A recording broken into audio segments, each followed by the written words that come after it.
All right, so today I wanted to show you guys how I sidechain in all of my own music as well as the artists that I mix and master for. I use a volume shaper called Kick by Devious Machines. I love it because you're able to actually see the waveform and make sure you're cutting out the right amount to where you're not getting any clashing. However, other volume shapers, Shaperbox is very common. There's other volume shapers that work, or theoretically, you can just draw in gain automation, and it'll do theoretically the same thing. So I'm gonna start. This is a track that I started the other day, and I'm gonna start off by showing you guys what the drop sounds like without the sidechain that I have on it right now, and then what it sounds like with it. So here's without it.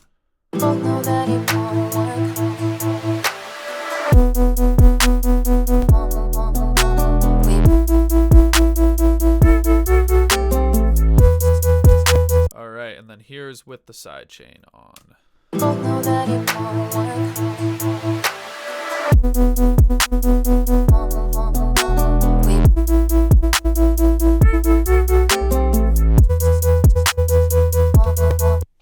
So if you hear when I turn the sidechain on there, you're not just hearing the kick and snare come through and you're hearing them the way they're supposed to sound. It also makes the bass sound more interesting, right? So instead of just playing I think I have eighth notes going in here.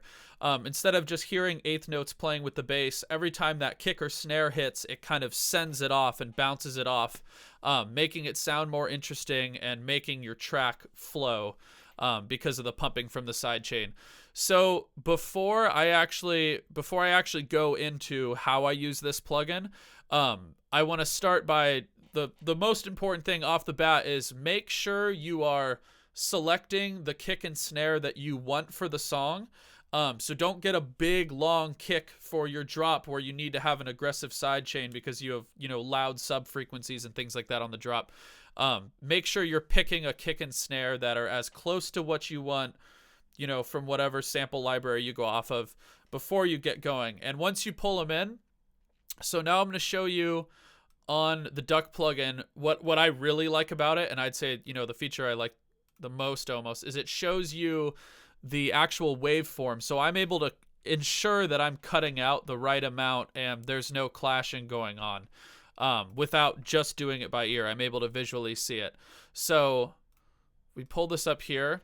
When I play, I'm just going to solo the basses and the drums right now. So if you watch here, you can actually see where the audio tail ends. And right now the kick ends right where I have this cut out. So I have this cut out. This is a 16th note that I'm cutting out because I have my speed on 1/4 and then 1/4 of the grid. I'm cutting out a 16th note. So then what I've done is and I do this when I start to dial in Duck, is I'll actually go up and this kick. Wait, that's my snare. Sorry about that. So this kick right here, you can see I've faded it out just a little bit. So if I move this fade out, so this is what it looks like with the fade out, right? So if I move this fade out back, watch what happens. Now you get that audio tail going all the way into here. So these frequencies, also a lot of time the end of your audio tail on a kick is going to be where a lot of the sub frequencies are too. So those sub frequencies are going to be clashing whenever the kick hits. So I'm going to return that back. So assuming you've now pulled it open, you have your kick cut to the right length in this case a 16th note is what I have my sidechain going at. Now you're going to go into Duck, and I'm just going to start this over so that you can see. All right, no plugin. So right now, when you open it up, right, I don't have anything selected for the sidechain, so it's going to be doing nothing. So I will now select wherever so I'm using a drum bus in this case. If you happen to have them, in just one track. You can also do that. I like to route to my buses. It makes it easier for me. So I'm going to route it to bus 9 here. And then I'm going to now analyze and make sure that I have the right length. So my kick is the right length right now. And then I'm going to create just a slight... So I don't like it to be a super clean cut, unless sometimes if I'm making like tear out dubstep or something like that, I'll have it as a clean cut. But just a slight ramp going up. And you can hear the difference. So this is right where I want it. But if it's too short, then you're only cutting out the transient of the kick, and that body's still going to be clashing, and you're not going to get the same pump as I was talking about at the beginning of the video.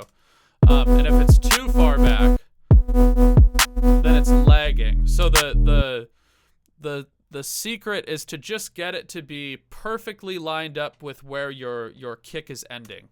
And actually, sometimes what I'll do is I'll make a separate sidechain for the snare and dial it into the exact length. You can see here that the snare is actually half the length.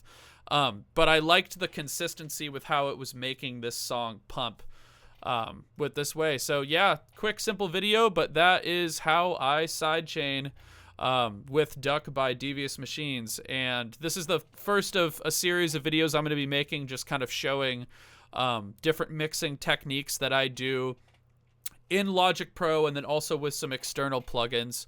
So yeah, hope you liked it.